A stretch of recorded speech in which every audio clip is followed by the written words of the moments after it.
Welcome to McCluskey Chevrolet's Saturday High School Rivals. Tonight, it's a GMC matchup as the Sycamore Aviators are gunning after their first conference victory as they host the Oak Hills Highlanders, who are coming off their first victory of the season last week against Hamilton.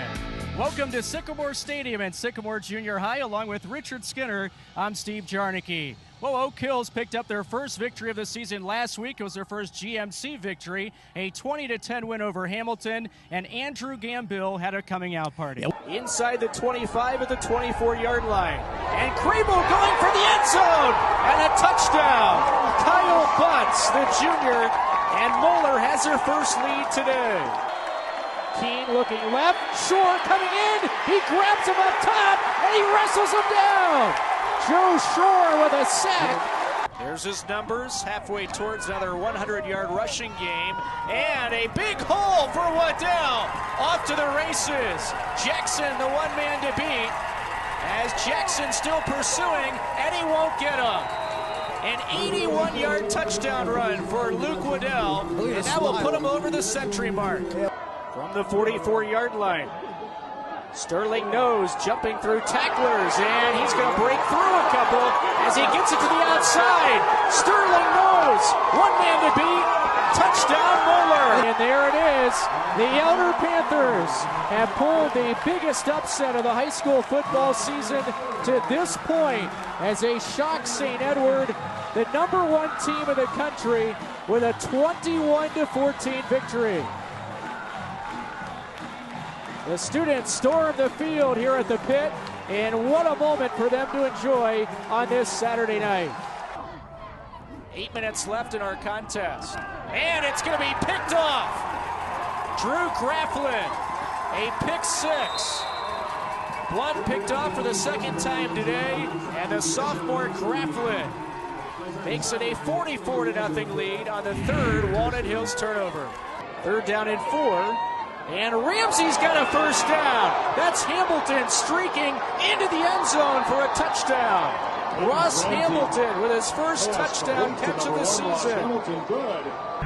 Another first down brought to you by Waltz Business Solutions. And both of these quarterbacks, Ramsey for Elder and Crable for Moeller, love to spread the ball out.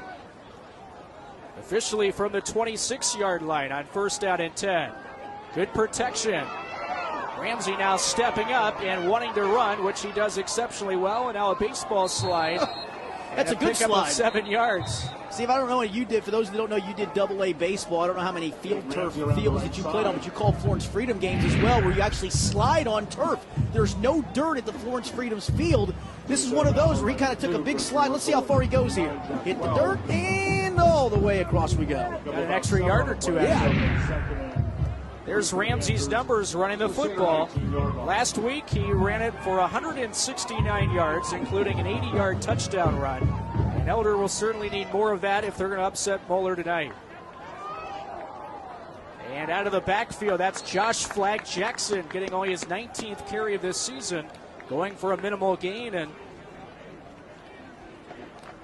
the Elder Panthers are now inside the Meyer red zone.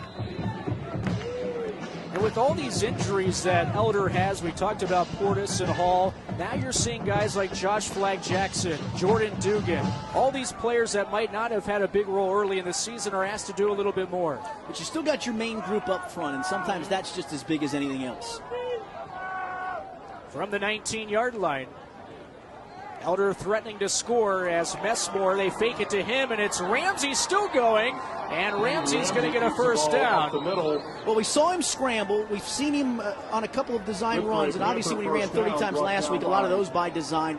He will run sometimes out of sprint out, sometimes out of scrambles, sometimes out of the read option. This is the read option. Here comes Messmore. He's just reading. Decides everybody was going with the flow, was able to keep it. That's just the quarterback in the read option game making the exact right read, and he's got him knocking on the door. First and goal at the Moeller 7. A 12-yard run for Peyton Ramsey, who plays for his father, Doug Ramsey, the 18th-year head coach for Elder. First down, and it's Messmore getting to around the 5-yard line where he is wrapped up by a whole host of silver uniforms. Messmore is a guy who's been able to finish around the goal line this season. They really miss Portis, though. A guy that could just take it in from 5 yards or closer and carry defenders with him, as we saw a couple of weeks ago. Yeah, he has 8 rushing touchdowns on the year. Messmore does have 4, and that guy right there, Peyton Ramsey, 5 on the ground, so they can spread the wealth, except Portis not in there tonight because of the injury. From the 4-yard line, out of the shotgun, it's Ramsey. Look to throw. Now he's looking for blockers, and he'll stretch, and he's going to come up short of the goal line. As he was knocked out around the 2-yard line. Noah Abel in on the coverage for Moeller. Made it look like a pass play, but it's a design quarterback sweep. Here comes Kandra around. Here goes Falachi, the wide receiver, around. And fortunately, neither of them got a block, and a nice play made by the corner, Noah Abel, to chop him down short of the end zone. So it'll bring up 3rd and goal for Elder. Last year they lost twice to Moeller. Once in the regular season, 35-14, and then they were shut out 24-0 in the second round of the state playoffs. Looking for a little bit of revenge here in week 7. As we've hit the 2-minute mark here in the opening quarter. And Messmore taking it in for an Elder Panther touchdown. Garen Messmore, his 5th rushing touchdown of the year, and Elder is the one who gets on the board first. 3rd and goal, who are you going to run behind? 75, big Tommy Kramer, who, as you mentioned, just committed to Notre Dame last Saturday. 6'5", 310 pounds. He sealed that left side and allowed Messmore, he only needed a yard to sneak across. And Elder with a good first drive against a good Moeller defense. Watch 75 on the edge, just pin his guy right there, actually pancaking back to the end zone, never had a chance. And that was an easy touchdown for Messmore right off of Tommy Kramer's left shoulder. 3rd straight week that Messmore has a rushing touchdown. And Jerry Porter has made it a 7-0 lead for Elder inside of 2 minutes to play in the opening quarter. A very impressive drive by Elder.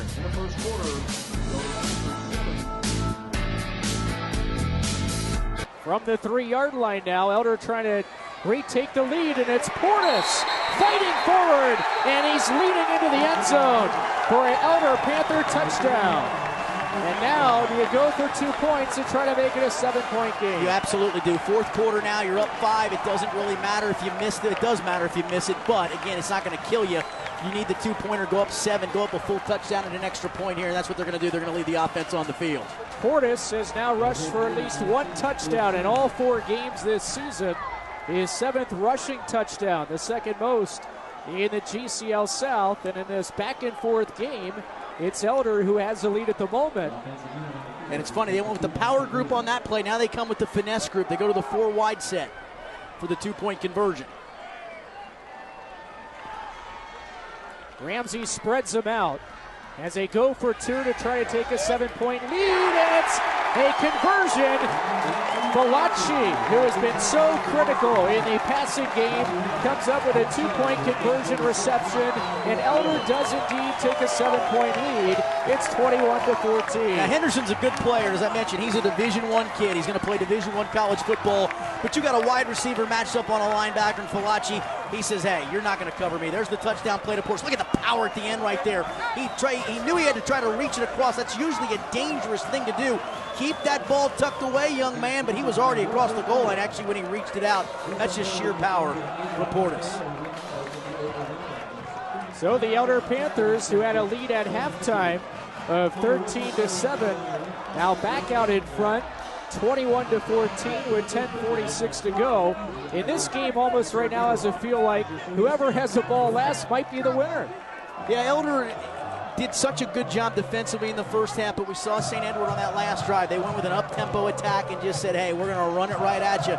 That's tough because Elder's front is not quite as big. They went up-tempo, kind of wore them down a little bit. The good part, though, is your offense just responded. It gave the defense a chance to catch its breath.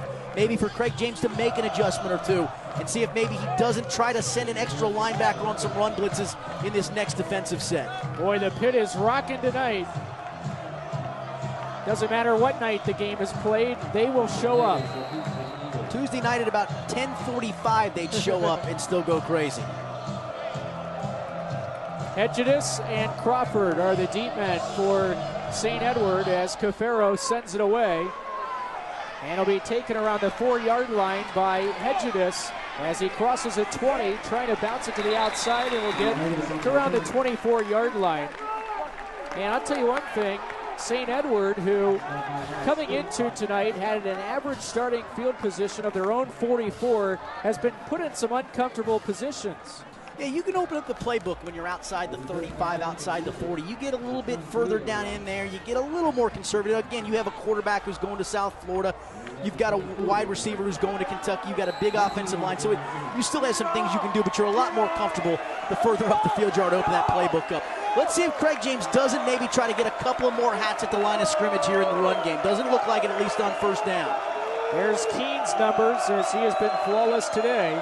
No interceptions as he swings it out to Crawford, and a good open field tackle by Ben Allison, who had 4 stops last week, and the junior makes a big stop on first down. Yeah, they've had some success not just in the run game, but using these pass plays all night long. Watch Allison just fly up to make the tackle from his free safety spot. That's diagnosing it and then coming up in the open field to make a play. Great start for Elder on first down. They lose 2. It's second down and 12. 3-man front look by the Elder Panthers. And it's a running play straight forward, and guess not much there. At the bottom of the pile, Spencer Cantra, the defensive end. And Joe Schwartz as well. He was the end. He's the guy that Keene's reading on that play.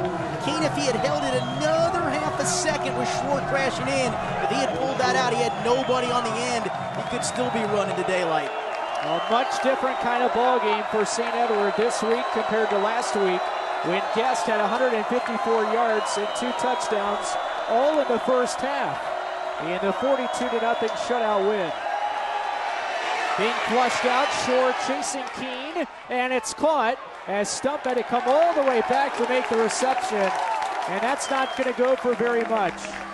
No, what a great athletic play by Keene, though. Joe Schwartz is right in his face.